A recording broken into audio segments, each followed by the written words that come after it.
Hi, welcome back to AT Math. Today, 7-1 integer exponents. Let's just do a quick review. Exponent is a way to show repeated multiplication. Here's what an exponent normally looks like. You have your base and your exponent combined. What this tells it is, okay, they're saying there's two 3's to be multiplied. So 3 times 3. Base is the original number. Exponent tells it how many times to go multiply itself. So it says, hey, take two 3's and go multiply. Okay, 3 times 3 is 9. Here's another. 4 is the base, 3 is the exponent. Says, hey, take 3 4's and go multiply yourselves. 4 times 4 times 4 is 64. Now there's two special exponents. You have 5 square, which just means you could put 5 to the second power, but it can also be called 5 square. Why? Because if you have two dimensions, it's normally of the same, you normally have a square. The other one is when you have to the third power, so this could be called 7 to the third power, but also 7 cubed. And why? Because if you have 3 dimensions, it looks like a cube shape. Now there are two special exponents to know. The first is 5 to the first power equals 5. So anything to the first power equals itself, anything to the 0 power equals 1. Now a lot of people get that confused. A lot of people think the 0 power equals 0, but no. Basically what it's saying is to the 0 power means it takes away that individual amount and just puts a generic 1 on top. It just strips it of any exponential plus or minus. Now there's a difference between these two. Notice how there's a negative on the inside and negative on the outside. Remember, if it's negative on the inside, you're taking -3 times -3, and two negatives make a positive. Where here, you're doing the exponent first, so you take 3 times 3 to make 9, the negative weights. Notice how this becomes a positive 9, and this became a negative 9. Again, -3 on the inside, the square makes positive 9. 3 squared, then negative on the outside means negative 9. Now you try. Go ahead, and I hope you had this. Hope you had a positive 16 here and a negative 16 here. Quick break. Hey, if we don't make it right, and back. Now when the exponent is negative, we do this. So if you have 5 to the negative first, you're basically, instead of multiplying to a large number, instead of growing extremely large, you're growing extremely small. So you just flip. So instead of 5 over 1, becomes 1 over 5. So notice here, a positive exponent is 2 to the 4th power, makes 16. 2 to the negative 4th power, so instead of 16 over 1, becomes 1 over 16. My rule of thumb, when you see this, do this part first, 2 to the 4th power, then just flip it and put it on down. As a positive exponent tracks growth, a negative exponent tracks decline. However, a negative exponent will never become a negative number, it just becomes extremely small. Whether you're talking about infinite bigness or infinite smallness. And that's what an exponential or negative exponent does. Excuse me. Here's another way to look at it.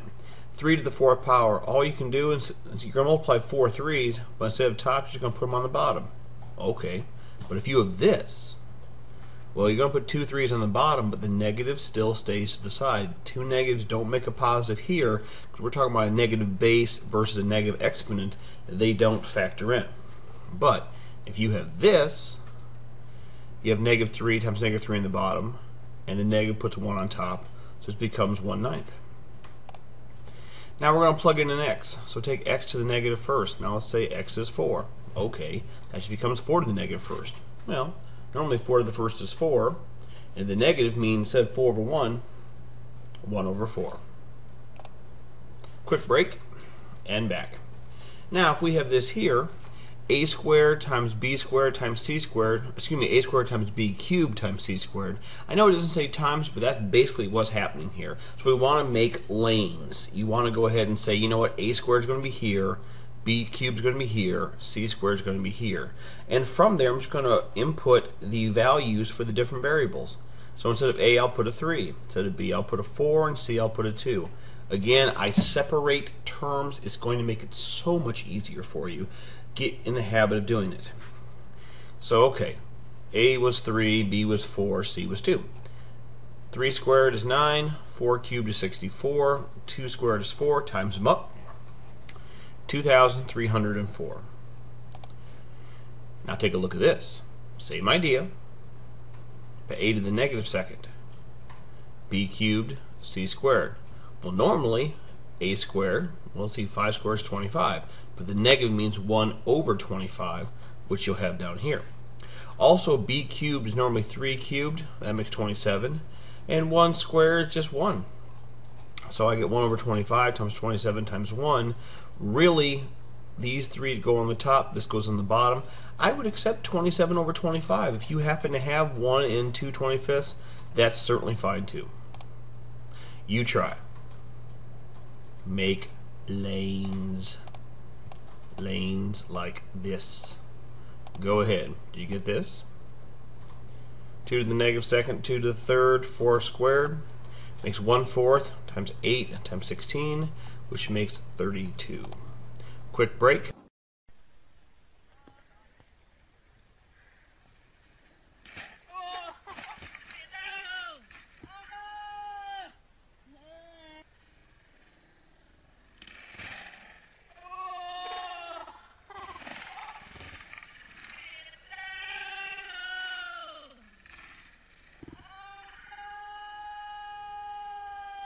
And back.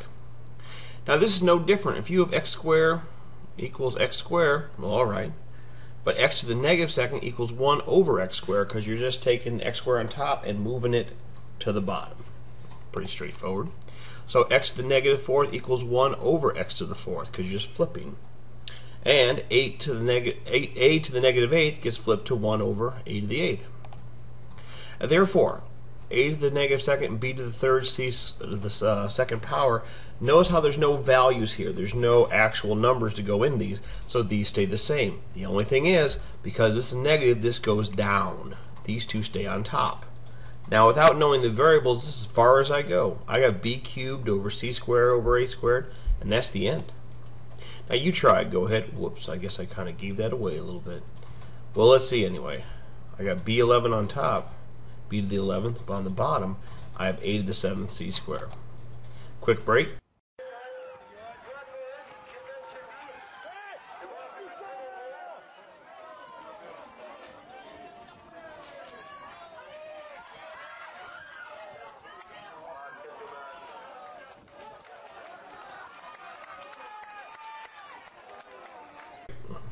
And back.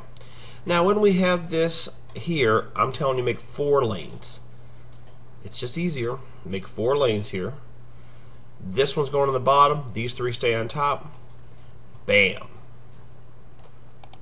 You try. Make lanes. This stays on top even though it's negative.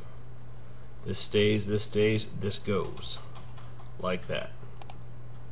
Now when you have this, the negative's on the bottom, but it's negative exponent, it just switches from the bottom back to the top.